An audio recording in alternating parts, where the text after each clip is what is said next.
朋友们，大家好，我是阿杜，我现在在广东深圳，这里是深圳的石下村。今天带大家看一下深圳的一大特色，被誉为握手楼。在深圳这样的城中村比比皆是，在市中心这一块就有不少，那外围就更多了。今天我们不是专指要看哪一个有名的村子，而是从这样的握手楼影射出在深圳的真实打工生活是否像大家想象的那样光鲜亮丽。早些年呢，一说你在哪里上班啊，我在北上广深，哇，听着很高大上，很牛。而实际上呢，捅破这层窗户纸，咱们走进去探访一下。首先我们要知道什么叫做握手楼。握手楼顾名思义，就是两栋楼之间的间距非常的狭窄，两栋楼之间的住户呢可以透过窗户进行握手。那还有一种称呼叫做亲嘴楼。顾名思义了，那意思是一样的，我就不说了。现在外面呢是蓝天白云，阳光明媚的，而我们走进这种城中村呢，可以说是一线天，光线非常的不足。美团外卖，很多朋友啊都是住在这里，住在这里啊，如同住在小黑屋一样啊。在网上也有很多朋友在说啊，这种房子呢，每天在不停的滴水，走进来的确是这样，而且走在这种城中村呢，很容易迷路，绕来绕去的，像迷宫一样。来深圳打工的朋友们，我相信基本上都有住过这种城中村，不管是在市中心这一块也好，还是在外围一点。以前呢，深圳还被分为关内和关外，像宝安和龙岗那边都属于关外。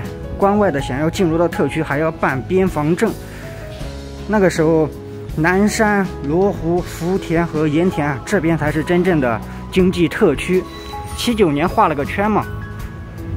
然后这些大楼呢，都是村民们自己盖的，有的是7、8层，有的达到10多层。有的村民他自己有一栋啊，有的还有好几栋啊，一年不上班收租几百万、上千万。这就是为什么在广东有包租婆、包租公之说，他们穿着拖鞋，穿得很普通，跟农民似的，拿着一串钥匙，到点了就过来收房租。难以想象呀，这边有一片已经开始拆迁了，里面东西全部搬走了，窗户也卸掉了。前面有4段话：认清城市更新新形势，权衡时下改造利与弊，旧改回迁拥有产权，传承子孙不留遗憾。这一拆呢，可能会诞生千万富翁，甚至亿万富翁。前面都在拆了呀。今天我拍这个视频呢，目的就是要把深圳的这种特色城中村握手楼给记录下来，因为真到哪一天可能就没有了，全部拆完了，我们也看不到了，可能也就是我们这几代人的一种回忆吧。在这种城中村呢，它一般都会有几栋超高层商务写字楼啊。既有低消费的，也有高消费的。你往这村子里面走，它就是低消费；你往那些商务大楼走啊，它就是高消费一点，非常的平衡。在深圳，租房子比较贵，吃饭倒不是说很贵啊。我相信在深圳打工的朋友们，住过这种城中村的，都是感同身受的。来了就是深圳人，来到深圳也意味着消费啊。住在这种房子里，每天挤着地铁去上班，都是在等机会，要么就是想工资挣得高一点。大城市嘛，在网上呢还有一种说法，叫做广东挣钱广东花，别想带钱回老家。这个只是一种调侃，虽然说是调侃啊，可能它也真的是一种现实。希望在广东打工的朋友们啊，都能够满载而归。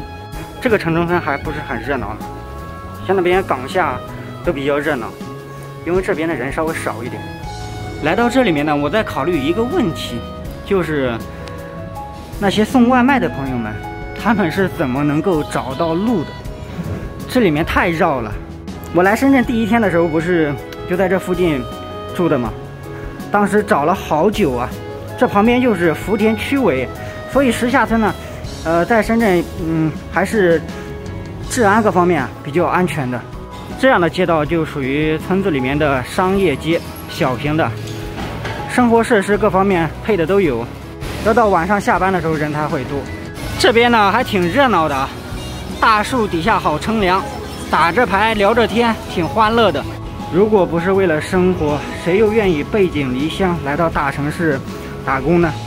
还有的朋友甚至把家庭都搬过来了，孩子呀、小孩呀，走在这里面呢，难免让人有一种思索。总之，生活没有那么容易嘛，大家还是要努力，总有一天会拨开云雾见蓝天。像我今天走的呢，环境各方面还算是稍微好一点的。深圳有一个最大的城中村叫做白石洲，说来到深圳的朋友啊，都住过那边的城中村。如果你往边缘去，环境各方面会稍微差那么一点。看一下这2栋楼的间距啊，不足半米。